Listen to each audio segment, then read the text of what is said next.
My name is Emily Carson, and for as long as I can remember, I've been a believer in trust. Some people think that trust makes you weak. I used to think it made you human. I grew up in a small town in the United States, the kind of place where neighbors borrowed sugar and looked after each other's kids.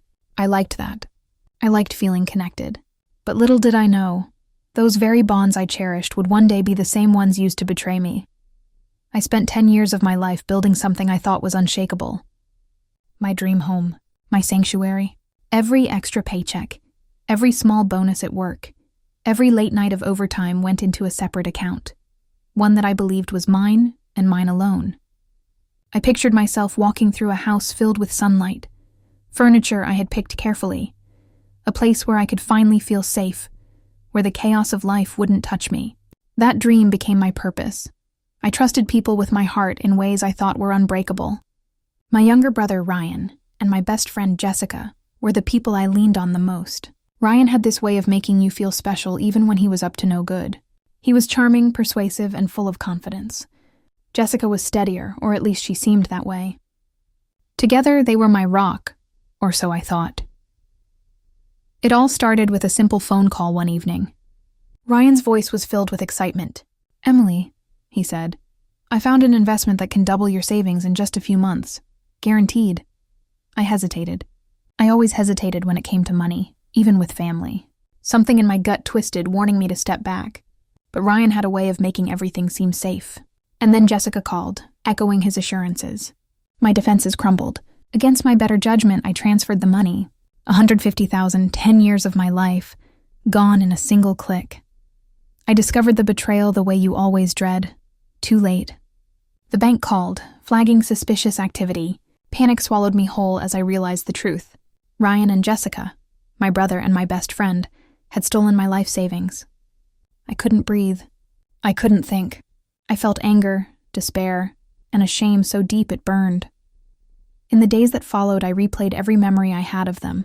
Family dinners, road trips, long nights laughing until our stomachs hurt. Every happy moment became a dagger twisting in my chest. How could I have been so blind? I whispered to myself at night, staring at the ceiling while tears drained my strength. The betrayal was complete, and I was left raw, exposed, and humiliated. But as the initial wave of pain subsided, a new thought began to grow inside me. Not a thought of despair this time, but one of purpose. They will pay for this. I didn't act impulsively. I didn't scream or confront them right away. No, I learned from watching crime dramas and reading true crime stories that the most effective revenge isn't emotional, it's calculated. And I was about to calculate. I disappeared from social media. I took a week off work. I spent every waking moment observing, learning, and preparing. I tracked Ryan and Jessica's habits, their routines, even the way they carried themselves. Every detail became a potential lever. I watched tutorials on self-defense and cybersecurity, learning to protect myself while remaining in control. I hired a private investigator to dig into their past. Small scams, unpaid debts, patterns of deceit. I was planting seeds. I was waiting. I knew that revenge would not be loud or violent. It would be precise, elegant, and undeniable. I wanted them to feel the full weight of their actions, to experience the panic and helplessness I had felt, but without ever stooping to their level. Every move had to be deliberate, and every consequence had to be undeniable. And so, I began to plan. I kept myself small for a while after that. Small and quiet, the way people do when they're trying to disappear into the background to gather their bearings. But the smallness was a lie. Inside, something enormous was taking shape. Not fury for fury's sake, but a meticulous map of how to put my life back together and make those who had broken it accountable. The planning began with secrecy and with patience. I learned early that patience is the most underrated muscle in any plan. You don't always need speed. You need precision. So I built a schedule. Mornings for research, afternoons for outreach, evenings for small rehearsals, mental run-throughs of conversations I might have, of evidence I might need. I made lists. I cross-checked facts. I cataloged memories. It sounds strange to catalog people's behaviors the way a scientist catalogs specimens, but when the stakes were this high, their habits were data. First, I reconnected with my practical side. Finances. I dug into every statement I had left, traced the transfer trails as best I could, printed every email and bank notification I still had. I sat at my kitchen table with a legal pad and began to draw flowcharts. Where the money went, who had access, what accounts had been touched. It was messy work, tedious and precise and exhausting, but I felt the shivering relief of agency with each line I drew. If I could see the root, I could start to close it. Next came intelligence gathering. I hired a private investigator, someone discreet, experienced, and I told him in measured tones exactly what I needed: patterns, habits, small vulnerabilities, a history that would help me show a pattern of behavior in case law enforcement needed proof. I wanted details that weren't dramatic but were telling. Ryan's barber, the cafe Jessica favored, weekend routines, travel patterns, past brushes with unpaid loans or shady sell-offs. I wanted his written reports, timestamps, names. I wanted things that could be corroborated. He was good. He came back with answers that made my stomach drop and my resolve harden. Ryan had bounced checks in college, kept a habit of moving money through friends to avoid detection, and had a history of small cons that somehow never escalated to a headline. Jessica had a pattern of being the rational voice that smoothed over things for others. Very handy when you're enabling a lie. While the investigator did his digging, I turned the internet into a classroom.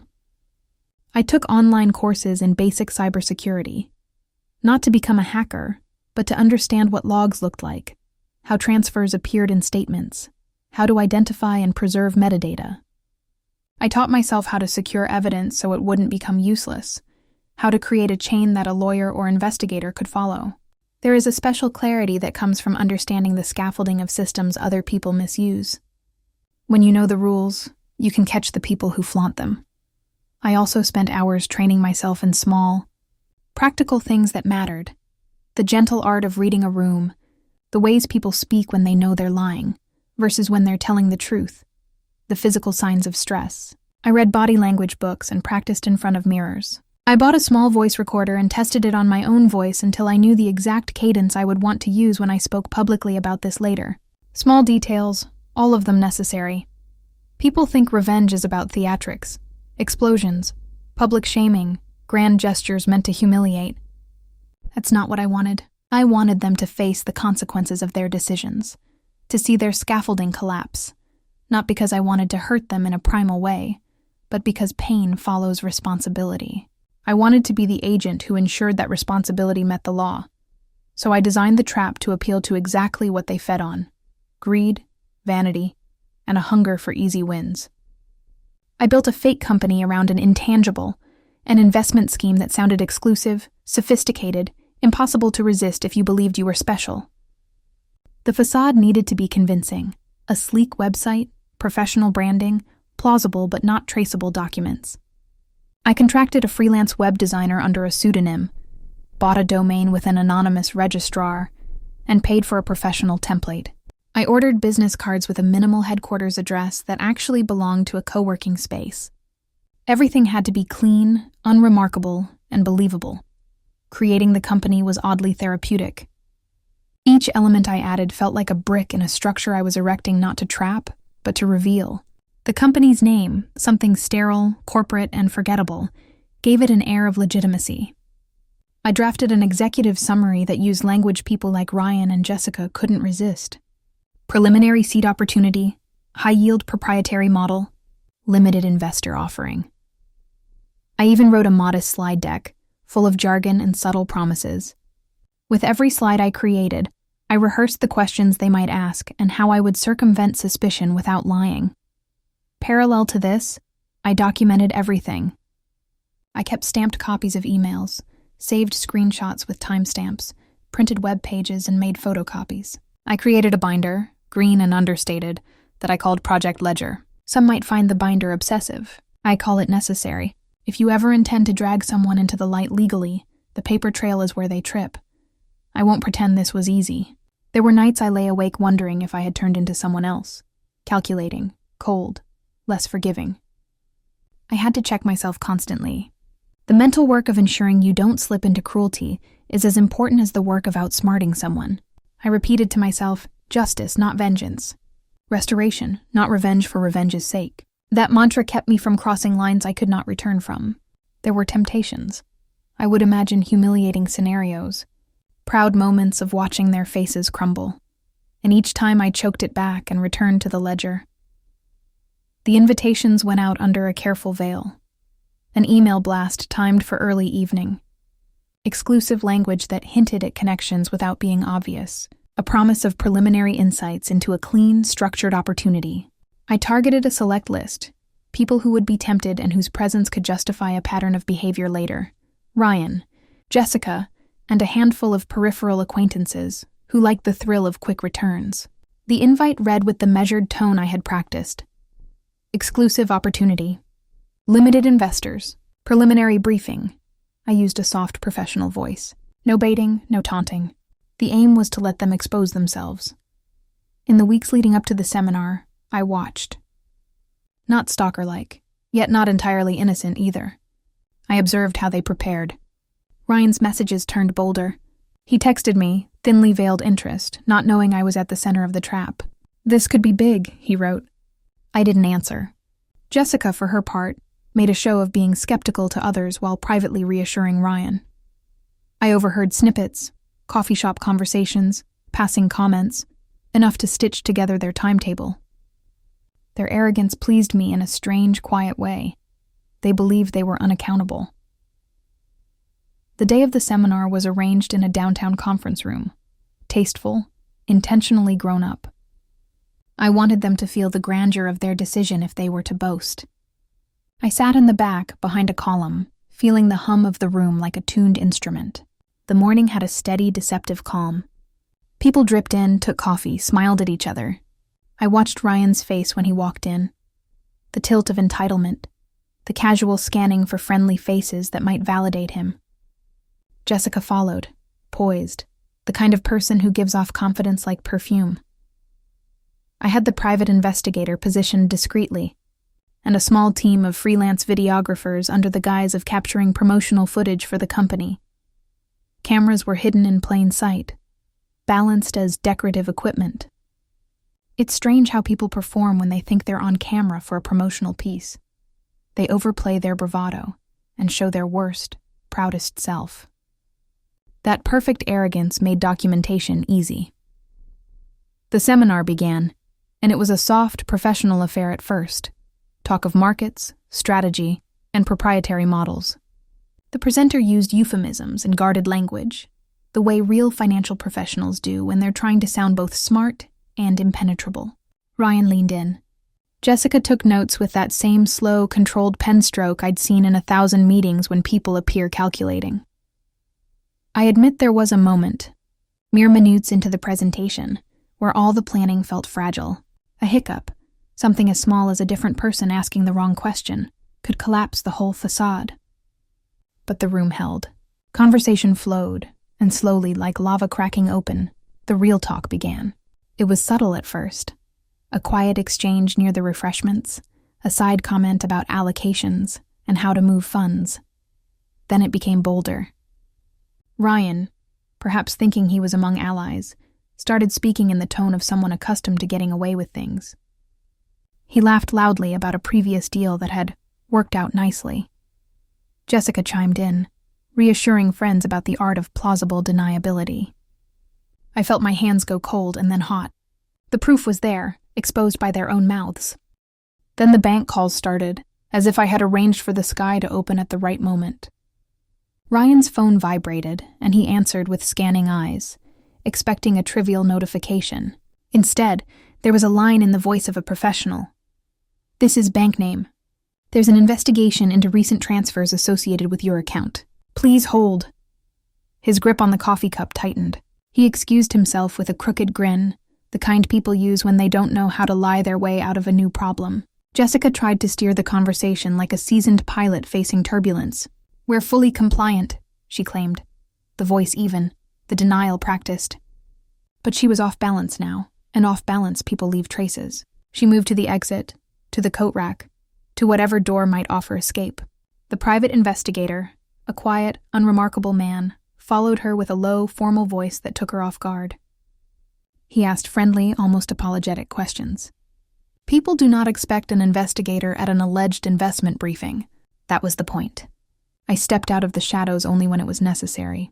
I didn't want the spectacle. I wanted the truth to be the spectacle. I wanted them to meet the consequences of their actions in a way that would be recorded and undeniable. When I stood, I felt the whole room tilt in my direction.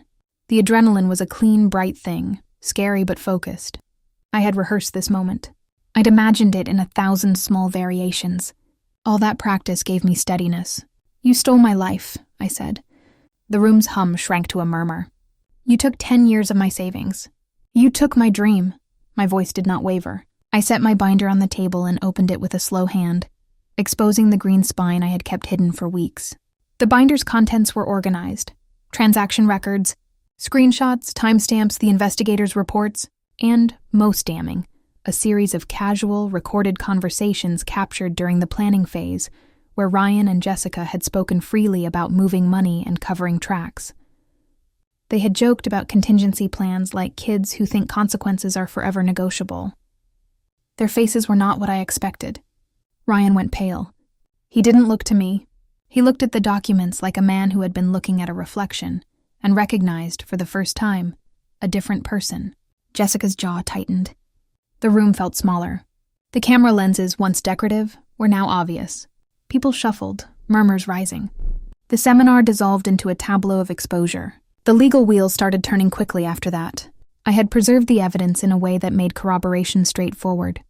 When the authorities reviewed the binder and the recorded admissions, they had the beginning of a case. It was not instant justice. Real justice rarely is. But it was tidy and thorough. Investigators traced funds, subpoenas were issued, accounts were frozen. I sat through interviews where I answered questions in a clear, unemotional voice. I offered cooperation and refused to be dramatic. The media, because inevitably someone leaked a sanitized version of the story, could have turned it into theater. But I kept the narrative tight and factual. I had no interest in spectacle beyond accountability. What surprised me most during the days and weeks that followed was how quickly a person can become accustomed to the taste of something they once swore they would never indulge in. Satisfaction. Not spiteful satisfaction, an almost clinical acknowledgement that a plan had succeeded. I watched Ryan's world constrict. Clients drifted, friends' calls stopped, and the small, comfortable privileges of unchecked life evaporated. Jessica faced similar collapse, albeit more gradual. A professional reputation that had always been a veneer now flaked away. I witnessed this without gloating.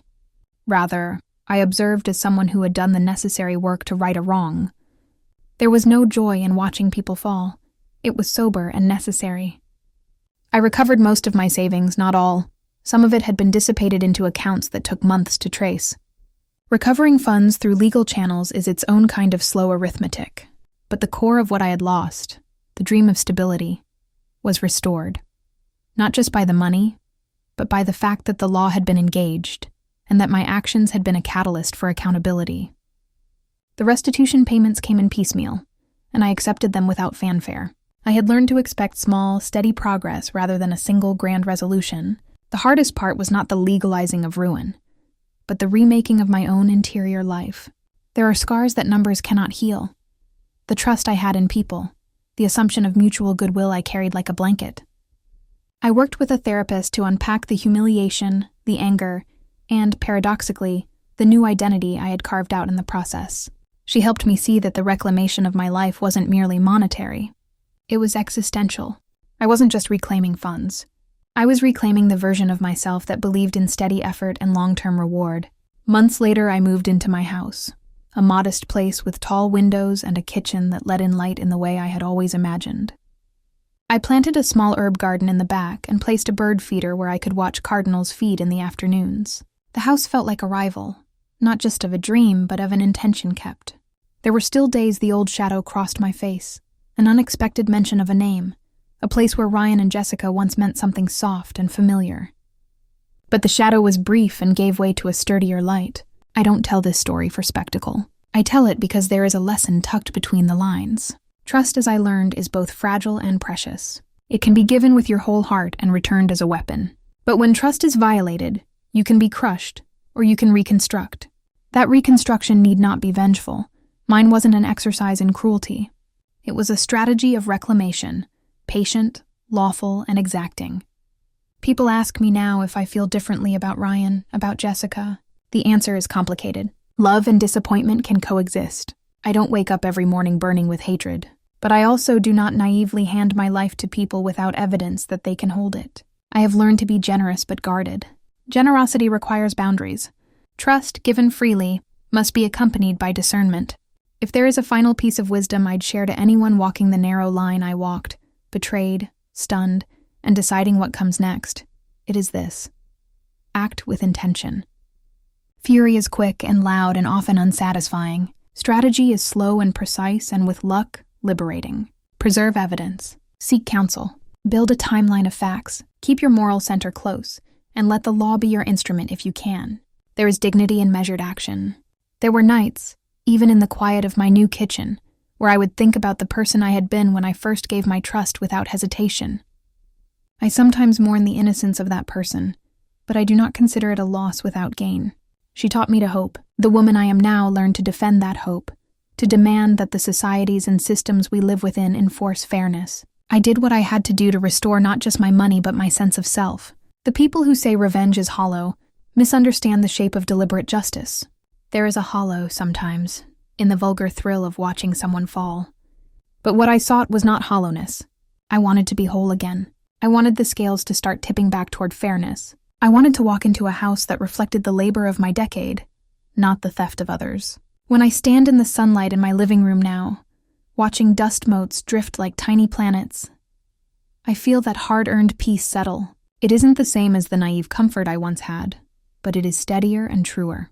If you ever find yourself betrayed by the people you love, know this: you can break, or you can become the person who fixes. Fixing is not easy. It asks for method and sometimes patience, and it asks you to be better than the hurt. But there is power in fidelity to your own life, in the small acts of documentation, of thoughtful strategy, and in the refusal to let pain become directionless. You don't have to become a colder person. You can become a wiser one. This is my story. I did not become unrecognizable in the doing. I became perhaps the truest version of myself I had the strength to be. I am Emily Carson. Betrayed, precise, and yes, reborn.